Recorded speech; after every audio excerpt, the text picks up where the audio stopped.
Self study का बहुत बड़ा रोल रहता है। बेशक हम बहुत सारा श्रेय जेनेसिस को देते हैं, लेकिन जेनेसिस तो सभी बच्चों को एक सा पढ़ा रहा है। वो कोई पार्शियलिटी नहीं करता कि आकाश को ज़्यादा टाइम दे और किसी और बच्चे को कम। तो फिर कुछ बच्चे थोड़ा सा क्यों अच्छी परफॉर्मेंस नहीं कर पाते, मुझे लगता है कि इसमें कहीं ना कहीं सेल्फ स्टडी का भी बहुत रोल है। तो आकाश, आप कैसे सेल्फ स्टडी को मेंटेन कर रहे थे अपने, कैसे आपने की अपनी सेल्फ स्टडी? सेल्फ स्टडी मैंने 6 या 7 क्लास से शुरू कर दी थी। स्कूल आए तो 6-7 में तो क्या ही होता था, होमवर्क 1-2 घंटे पढ़ते रहे, पर करते सेल्फ स्टडी थे और कंसंट्रेशन से करते थे। अब 1-2 घंटे धीरे धीरे 2-3 हो गए, 2-3 से 4-5 हो गए, अब 12 तक वो 6-7 घंटे तक आ गए। तो सेल्फ स्टडी के लिए आपको शुरू से करना पड़ेगा। मतलब ऐसे नहीं है कि एक ही आपने दिन किया, एक ही दिन से आपका 6-7 घंटे की सेल्फ स्टडी बन गई, बैठने की वो बन गई प्रैक्टिस। तो प्रैक्टिस आपको शुरुआत से करनी पड़ेगी सेल्फ स्टडी के लिए। और मैं 11th-12th में 5-6 घंटे सेल्फ स्टडी करता था, पर जितनी करता था फुल करता था। ऐसे नहीं कि बैठे हुए हैं किताब खोल के रात को फ़ोन पे लगे हुए हैं, घर वाले सोच रहे हैं कि सेल्फ स्टडी कर रहा है। तो ऐसा कभी नहीं करना, अपने आप से कभी धोखा नहीं देना है। हाँ, ऐसा तो बहुत बार हो जाता था। आकाश का जो टारगेट रहता था उससे कई बार नंबर कम आ जाते थे। यहाँ ऐसा होता है ना, बाइफरकेट होता है कि बायो में इतने आ रहे हैं, फिजिक्स में इतना कर रहे हैं स्कोर, और बड़े अच्छे से आता था वो सारा ना पेपर होता था जब जेनेसिस का, तो सब्जेक्ट वाइज बड़ा अच्छा आता था। वो पूरी लिस्ट आती थी किस बच्चे ने किस सब्जेक्ट में कितने मार्क्स लिए, तो कंपैरिजन तो होता ही था।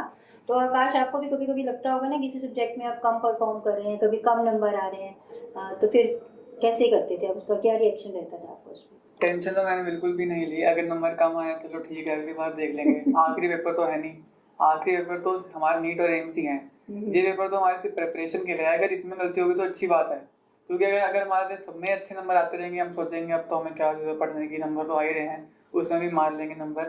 पर अगर जब तक आपको फेलियर नहीं मिलता तब तक आप कोशिश करोगे ही नहीं। तो बुरे नंबर आना भी एक अच्छी चीज़ है कि आपके बुरे नंबर भी आ रहे हैं, पर ये नहीं कि आपके हर बार ही बुरे नंबर आ रहे हैं, फिर वो तो गलत हो जाएगा।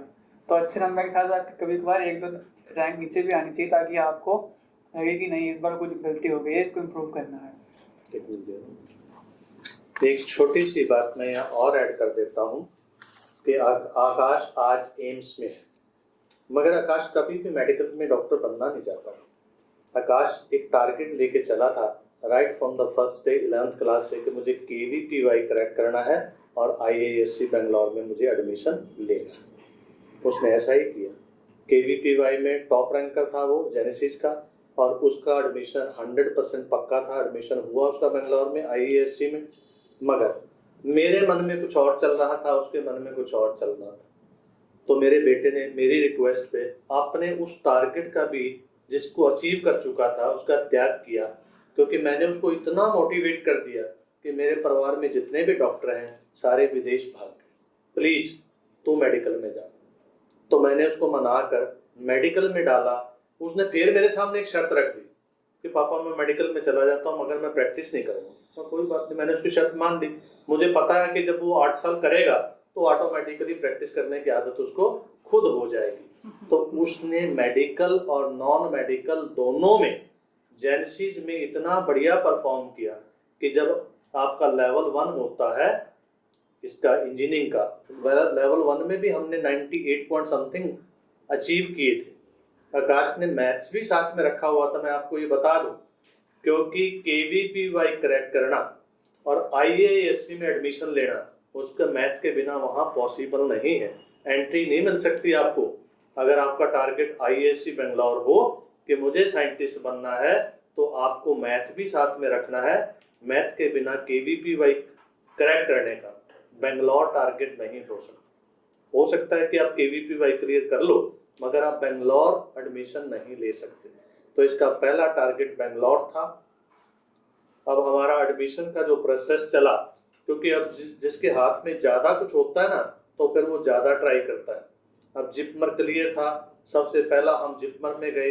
जिपमर का मतलब पौंडीचेरी पहुंचे, वहाँ एडमिशन मिला, हमने ठुकरा दिया कि हमें यहाँ नहीं रहना। आकाश कहता है यहाँ का मौसम ठीक नहीं, चलो पापा बेंगलोर चलते हैं, क्योंकि दिमाग में बेंगलोर चल रहा था कि IISc चलना है। तो हम बेंगलोर जाके एडमिशन ले लिया। मैंने इसका ब्रेन वॉश किया वहाँ बहुत अच्छे से साथ रह के, और इसको उठा के ले आया, और आज आपके सामने बैठा हुआ है एम्स का स्टूडेंट बन के। आज वो एक डॉक्टर बनने की तरफ है। ये परमात्मा करे, मेरी तो यही इच्छा है कि वो बहुत अच्छा सा डॉक्टर बने, साथ में एक ह्यूमन बीइंग बने और मेरे जो इच्छा है उसको पूरा करे कि लूट सूट की दुनिया से बाहर गरीब और आम जन की सेवा करे। मेरी ये इच्छा है, एक ऐसा इंसान और एक ऐसा डॉक्टर बने कि जो समाज की सेवा करता हो और आपके करनाल की सेवा करे।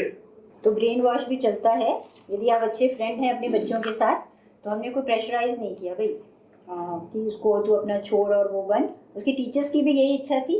यहाँ पर उसके जो फिजिक्स नवनीत सर है वो हमेशा कहते थे नहीं नहीं MBBS करनी है, हमने तो डॉक्टर बनना है। तो क्योंकि बच्चों के अच्छे के लिए सोचते हैं टीचर्स भी और पेरेंट्स भी। और फिर भाग्य ने भी यही साथ दिया कि वहाँ का एडमिशन ISC का थोड़ा सा लेट हो गया और हम इस तरफ चलते। तो ये बहुत ही अच्छा सेशन रहा। जेनेसिस का बहुत अच्छा प्रयास रहा। आपके बहुत से प्रश्नों के उत्तर आपको मिल गए होंगे। तो बी पॉजिटिव, बड़े प्यार से पढ़िए, ईमानदारी से पढ़िए, अपने साथ ईमानदार रहें। आकाश अपने साथ ईमानदार रहा। किसी को धोखा ना दीजिए कि आप फ़ोन पे कर कुछ रहे हैं और पढ़ नहीं रहे हैं। ये बिल्कुल मत रखिए। माँ बाप तो हमेशा आपके लिए हैं, parents are always for you. So great thanks to Genesis. ये बहुत सारा इसमें जो श्रेय है वो जेनेसिस क्लासेस को ही जाता है। जो कुछ भी हो रहा है, यदि आज ये सेमिनार हो रहा है हमारा, इसका भी और मेरे बच्चे की सक्सेस का भी। बहुत अच्छा स्माइलिंग फेस वाले टीचर्स और बहुत अच्छा माहौल, बहुत ही लाइट, बहुत ही अच्छे माहौल में मेरा बेटा यहाँ पढ़ा। Thanks a lot again. Thank you. Thanks Genesis again for giving us such a homely atmosphere here। और जितने भी हमने टारगेट अचीव किए, केवल मैं एक बात ऐड करना भूलूंगा नहीं कि आकाश केवल और केवल जेनेसिस पे पढ़ा है। उसने बायो की कहीं और नहीं रखी, फिजिक्स के लिए कहीं और नहीं गया, केमिस्ट्री कहीं और से नहीं पढ़ी, कहीं पर भी नहीं गया। सबसे बड़ी बात तो यह है कि वो किसी और टीचर के पास नहीं गया, केवल और केवल जेनेसिस के टीचर्स के सहयोग से वो इस मुकाम पे पहुंचा कि आज उसका कोई भी टेस्ट ऐसा बाकी नहीं रहा जिसका हमें पश्चाताप हो कि यार उसका तो ये हुआ था, हमारा नहीं हुआ। आज हमारे, वो कहते हैं ना कि so many feather in our head, तो आज हमारे हेड में वो सारे तमगे लगे हुए हैं और जेनेसिस की वजह से हैं। मैं आपको भी यही कहूँगा कि भटकने की जगह सिर्फ एक जगह कंसंट्रेट करो और कंसंट्रेशन के साथ आप भी वो टारगेट अचीव करोगे, ये मेरा ऐसा मानना है। और एक दिन अगले साल जब आप इस टारगेट को अचीव करोगे तो हम बधाई देने आपको फिर आएंगे। और प्लीज़ ईमानदारी के साथ अपने पेरेंट्स के जो सपने हैं उनको पूरा कीजिए।